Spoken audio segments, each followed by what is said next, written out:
Ibu yang berhormati, menaruhan apa yang disampaikan oleh Angku Datuk Nalabia dan juga yang disampaikan oleh Angku M. Sayuti Datuk Raja Pengulu tadi, berasa awak orang Minang ko memakai filosofi adat basandi sarak basandi kitabullah.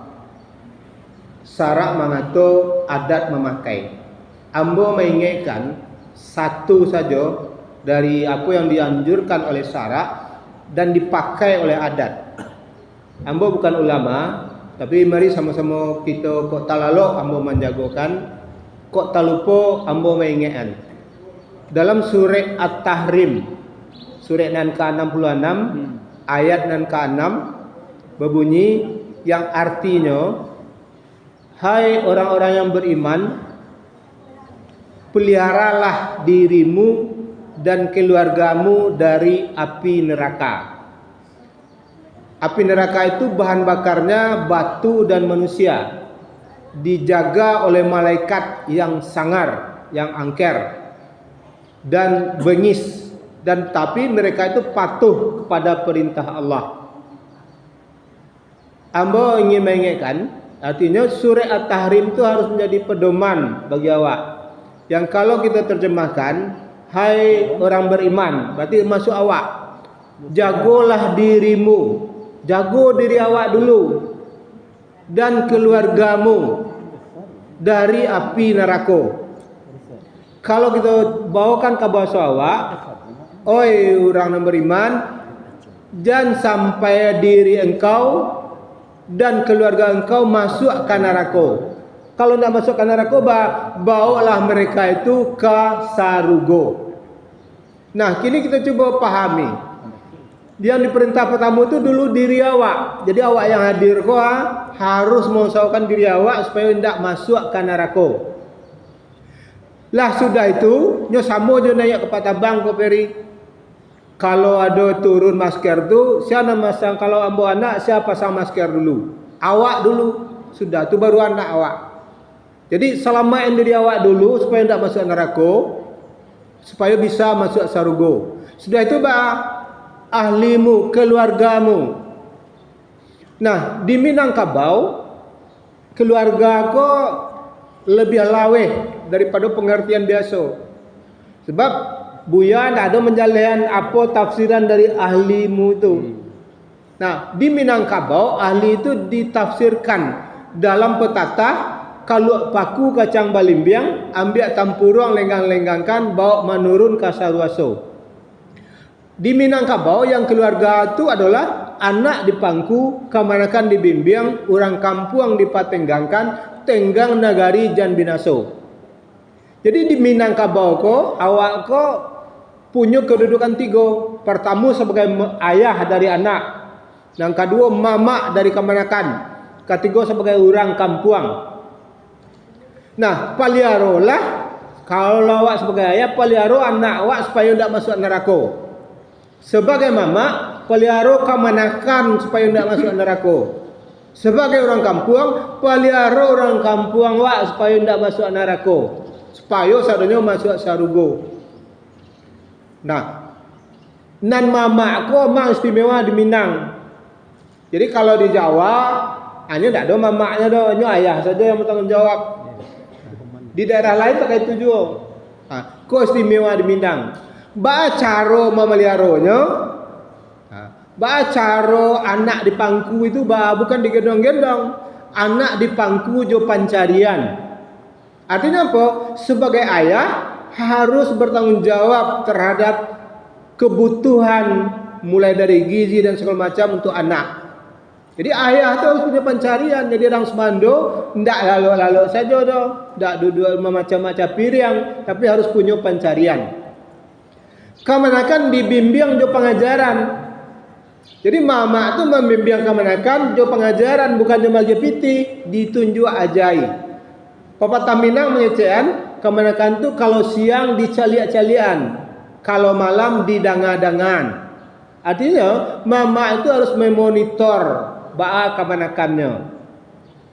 Orang kampung dipatenggangkan, ditenggang itu artinya ditolong, kampung ditolong supaya tidak binasa. Kampung ditolong jo gotong royong, di Pasamuan. Itu terjemahan dari adat bahasa Lisara surah At-Tahrim ayat 6 itu di Minangkabau. Supaya apa? Indak masuk neraka. Neraka itu nanti di akhirat. Ya. Salah satu dari rukun iman kita percaya kepada hal yang gaib itu, percaya ada surga dan neraka. Tapi izinkan ambo memahamkan bahasa di dunia pun awak harus menjaga anak kemenakan awak. Kalau neraka di akhirat nanti itu dari api, bahan bakarnya batu dan manusia, di dunia pun ada juga nerakanya, tapi bukan dalam bentuk rukun iman. Neraka yang terjemahkan sebagai kesengsaraan. Ambo memahami ada beberapa neraka di dunia yang perlu anak kemenakan awak, orang kampung awak kita pelihara. Pertama apa? Pertama penjara. Neraka di dunia tu yang paling anu tu penjara. Jadi kita harus menjaga anak awak, kemenakan awak supaya tidak masuk penjara di dunia. Sebab kalau lah masuk penjara di dunia, barek kemungkinan untuk masuk surga di akhirat. Kemungkinan nanti juga masuk neraka di akhirat kecuali dia taubat di dunia, taubatan nasuha. Apa penyebab kemenakan awak masuk neraka di dunia, sangsara di dunia, masuk penjara itu jalelah diatur oleh pemerintah melalui yang disebut dengan undang-undang pidana. Mulai dari membunuh orang, menyakiti orang, kekerasan, mencilok, maniayo, narkoba, judi dan lain-lain. Artinya apa?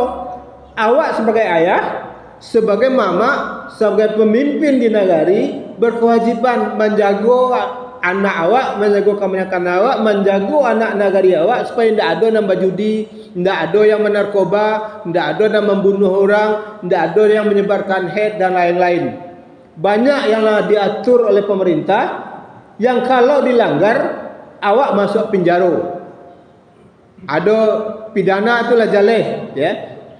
Judi kini bukan orang main koa saja, Pak dan Ibu. Kalau dulu memang orang Minang kok memang agak terkenal, agak suka bampok. Tapi kini tidak masuk nilai. Kalau dulu orang nyobai bampok pergi ke Balai Selasa, ya tak? Banyak orang tua awak dulu yang jago bampok. Tapi kini tidak zaman nilai.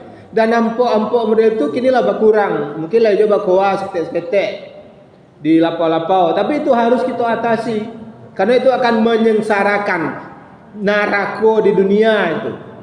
Dan yang lebih parah kini adalah judi online. Awak harus monitor anak kemenakan awak supaya tidak satunya judi online. Mulai dari apa yang namanya slot. Tolong dikontrol kalau awak punya anak, dibalikin anak HP, tolong dicari HP-nya hanya pakai lo untuk main slot atau tidak. Undang-undang lain yang perlu diketahui, kekerasan terhadap anak.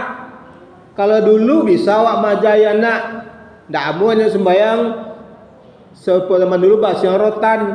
Kalau kini lah ada undang-undang, walaupun itu baik, tapi tidak boleh lah yang sifatnya kekerasan.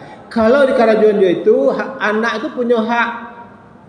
Dalam hukum negara awak, anak itu tidak pernah salah. Jadi mohon maaf, kalau ada anak-anak membawa oto, membawa Honda, nyogili orang, anak itu dalam hukum Indonesia tidak salah.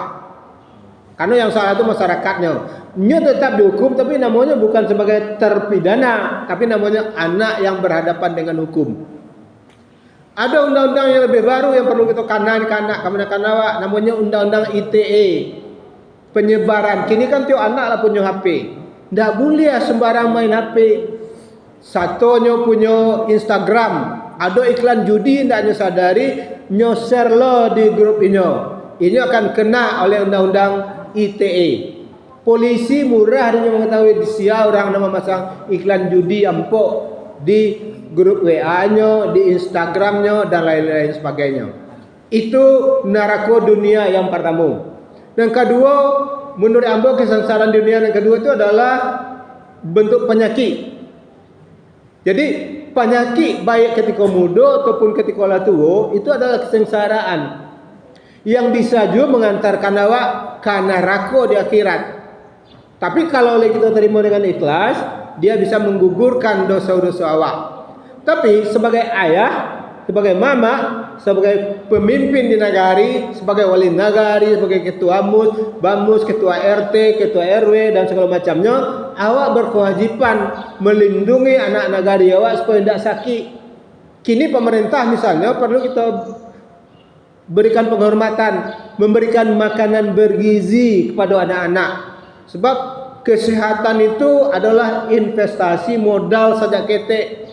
Kalau untuk ketek anak akan stunting, jadi ada istilah ibu-ibu stunting, anak kurang gizi, pertumbuhannya tidak cukup, maka besar kemungkinan dari tuanya besok sakit-sakit pula. Karena itu pemerintah mencontohkan dia makanan bergizi gratis ke anak-anak supaya pertumbuhannya sehat. Maka secara agama awak sebagai ayah berkewajiban menjaga kesehatan anak. Kalau kebanyakan awak suka mabuk-mabuk, minum minuman keras, main soklem, mengganja dan lain-lain, tentu awak tidak menyelamatkan anak kebanyakan awak dari siksaan di dunia. Dan ketiga mungkin ambil contoh tiga saja, sakit dan keampe, dan ketiga adalah kemiskinan. Ya, kemiskinan ketika di dunia itu juga semacam kesengsaraan. Dari segi teorinya, orang yang banyak pitih lebih bisa peluang banyak masuk surga kalau banyak beramal. Hanya berzakat, hanya bersedekah. Nah, untuk bisa anak kebanyakan awak terhindar dari kemiskinan, maka perlu diberikan pertumbuhan kegiatan-kegiatan ekonomi. Nah, itulah sebagai pemancing diskusi kita. Kewajiban awak sebagai mama, sebagai ayah, sebagai pemimpin di negari mengamalkan surah At-Tahrim ayat 6. Ya ayyuhallazina amanu qu anfusikum wa ahlikum